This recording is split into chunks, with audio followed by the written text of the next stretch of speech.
കോഴിക്കോട് ലൈബ്രറിയിൽ പുതുതായി ആരംഭിച്ച കൗശൽ കേന്ദ്രയുടെ ഉദ്ഘാടനത്തിനെത്തിയതായിരുന്നു തൊഴിൽ മന്ത്രി ഷിബു ബേബി ജോൺ. കേരളത്തിലെ തോട്ടം മേഖലകളിൽ പടരുന്ന സമരം ആശങ്കയുളവാക്കുന്നുവെന്നും 500 രൂപ മിനിമം വേതനം നൽകിയാൽ തോട്ടം മേഖല നിശ്ചലമാകുമെന്നും മന്ത്രി പരിപാടിക്ക് മുമ്പ് മാധ്യമങ്ങളോട് പറഞ്ഞു.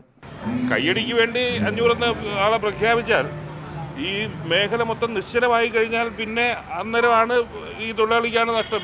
മുതലാളിമാരും ബാക്കിയുള്ളവർ അവരെങ്ങനെയൊക്കെ ജീവിച്ചോളും. എന്നാൽ പരാമർശം വിവാദമായതിനെ തുടർന്ന് ഉദ്ഘാടനം കഴിഞ്ഞെത്തിയ മന്ത്രി പ്രസ്താവന തിരുത്തി.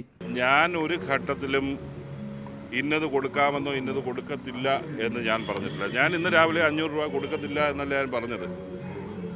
ഏതാണെങ്കിലും എല്ലാവരും കൂടെ കൂടി ആലോചിച്ച് എടുക്കുന്ന തീരുമാനമാണ്. എല്ലാവർക്കും അതിന് ഉത്തരവാദിത്വമുണ്ട്. അതുകൊണ്ട് തന്നെ ഈ സാഹചര്യങ്ങളെല്ലാം കൂടെ വിലയിരുത്തി ഒരു തീരുമാനം എടുക്കും എന്ന് മാത്രമേ ഞാൻ പറഞ്ഞിട്ടുള്ളൂ. മൂന്നാറിലെ തൊഴിലാളികളുടെ വേതനം 500 രൂപയാക്കണമെന്ന ആവശ്യം 26-ന് ചർച്ച ചെയ്യാനിരിക്കെയാണ് തൊഴിൽ മന്ത്രിയുടെ പ്രസ്താവന. 26-ലെ യോഗത്തിൽ താൻ പങ്കെടുക്കുമെന്നും VS കൂടി പങ്കെടുക്കണമെന്നും മന്ത്രി ആവശ്യപ്പെട്ടു. മീഡിയ 1 കോഴിക്കോട്.